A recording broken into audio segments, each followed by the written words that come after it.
Maresa, and today I'm going to bring to you the happy hour topic of one of the top questions that I get from a lot of my employers, and it's always around hiring. Is hiring for attitude more important than hiring the right skills? And so, before I go into this topic, I really want to talk to you about something. Employers out there are always looking for this perfect employee. And so before you go out there looking for this perfect employee, my question to you is there even such a thing as a perfect employer? If your question is no, it's very difficult to find a perfect employer or a perfect company to work for, because perfection is the lowest standard. Nobody can reach a standard of perfection. So let me just bring you to looking at it from a different point of view. So when it comes to attitude and it comes to skill, let me put some of this into perspective by creating some extremes. What if you had an employee that was a superstar, fantastic results, and but had very poor regard for the policies and the culture in your business, and didn't have the kind of respect for your culture as you thought he or she would? That's the first one. Superstar, amazing results, great, but low on culture. Then you have this one. This other employee, he or she is pretty not too good at doing what he or she does. Probably a non-performer, but pretty good value system, very good attitude, and willing to put in the time, willing to put in the hard work. So let's think of some of those extremes for now. And I'm doing this so that you can start thinking a little bit about what kind of employee which one do you least dislike, or which one do you least like? It's easier to start to see. So this is how you prioritize what you would ask for candidates that come in to see you so that you can hire them.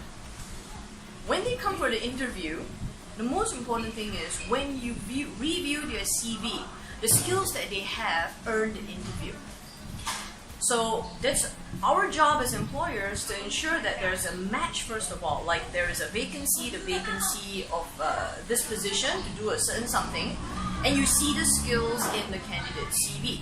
That's the important part. And so then you invite this candidate to come in for an interview. Is that at the interview, what you're really doing now is that you are assessing his or her attitude.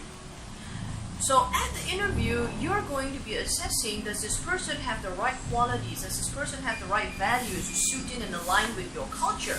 And then you're going to see things, like for example, did they come on time? Number one, did they come prepared? Did they research about your company before even coming for an interview? How did they treat your tea lady? All of these things are part of the attitudes that you're looking for.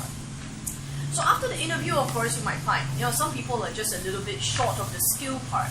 But just remember this, people that are short of skill can be trained. Now, I'm not so sure about training attitude. You can try, but if you try training some attitude, you've got to go back like 20 years, when they were very little. You've got to try and change some of the belief system that this person had.